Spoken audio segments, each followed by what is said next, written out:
The second example is the opposite. So what we'll be doing here is to read the HTTP request coming in from the socket one line at a time, and then interpret these lines based on our knowledge of the HTTP request format. Now let's start the file, stringrequest.go. So we'll copy the entire block of code here into the .go file. Now, if you see in the main function, right, so we are printing launching server, we are starting the listening socket, and here is to wait for the client to dial up to create the data connection. And this is to wrap the socket that's opened around as a reader, so that in this for loop, we can begin to read using the read string. And so read string using \n as a parameter that is saying that we will read one line at a time. And that line is actually stored here in REQ. Okay. So the if condition here is checking whether the REQ is simply a pair of \r and \n. Now, allow me to explain.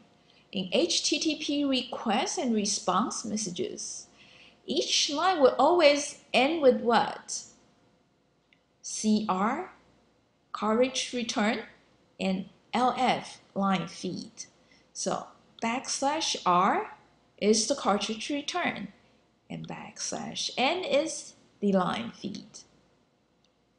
So an HTTP request messages very oftentimes ends with what? An empty line, which contains also just \r and \n.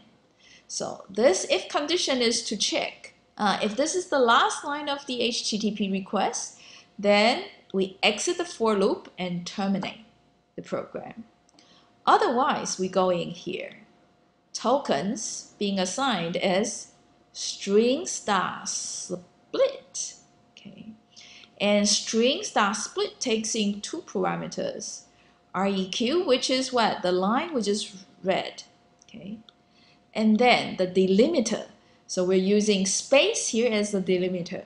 So that line there, if there's space somewhere here, there, all the words in between, okay, the spaces will be isolated, singled out, okay, and the output of all these words is going to be stored as an array of tokens. So tokens here, okay, will be walked through using this for loop, okay.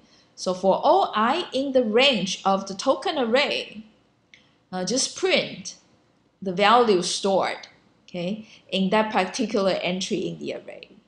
So what I'm doing there is, given a line, separate the words by the space, print each of the words out, and that's essentially everything in the example. Now let's go ahead and execute stringrequest.go. So type up go run stringrequest.go, and we're going to see launching server, and then the server is going to be waiting. On the client side, that's curl an arbitrary object on the local host. Okay, so curl 127.0.0.1 and the port number.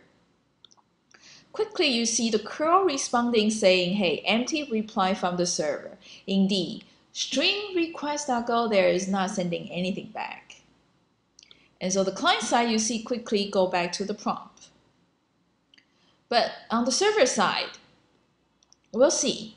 After launching server, yeah, we're reading one line at a time, right? And splitting the lines into tokens separated by the space. So we see get /http/1.1. So those are the three tokens in the command line of an HTTP request message.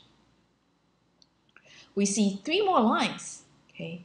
The host header line, the user agent header line, and the accept header line. So you see also here that the curl I'm using is version 7.64.1. Okay, so that is the user agent accessing the server stringrequest.go. Now allow me to demonstrate. So let's go run string request.go.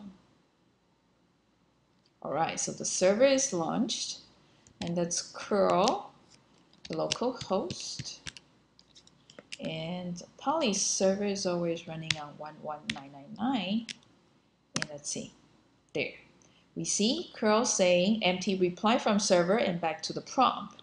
And on the server side, we begin to see the command line showing the 3 tokens in the command line, the 2 tokens in the first header line, the host header line, and then user agent header line, and then the accept header line. Now, for your assignment, of course, taking this approach, then you will need to further process this particular token, which is the URL. And so that you find out the path name and the file name. And you look up on the file system and see if the file does exist or not. Okay? If so, print file size. Otherwise, print file not found. Okay, one last bit Polly needs to explain is just Stringstarsplit. Okay? From the code walkthrough earlier, you might see already roughly what it does. Yes. It is a really nice API, allows us to split an original string into substrings. And that API is defined in the strings package. I know that some of you have already started using the strings package, but some of you might not. So in the package, it defines a number of these APIs, allow you to, for example, extract a substring from the original string, or concatenate strings together, things like that. And split here is allowing us to split an original strings into a number of substrings. And that is done by giving one parameter, the original string, and second parameter, the delimiter. Okay, so if we give space there as delimiter, then we will split the original string into substrings separated by the space. Okay, and the output of Stringstarsplit is just an array of these substrings.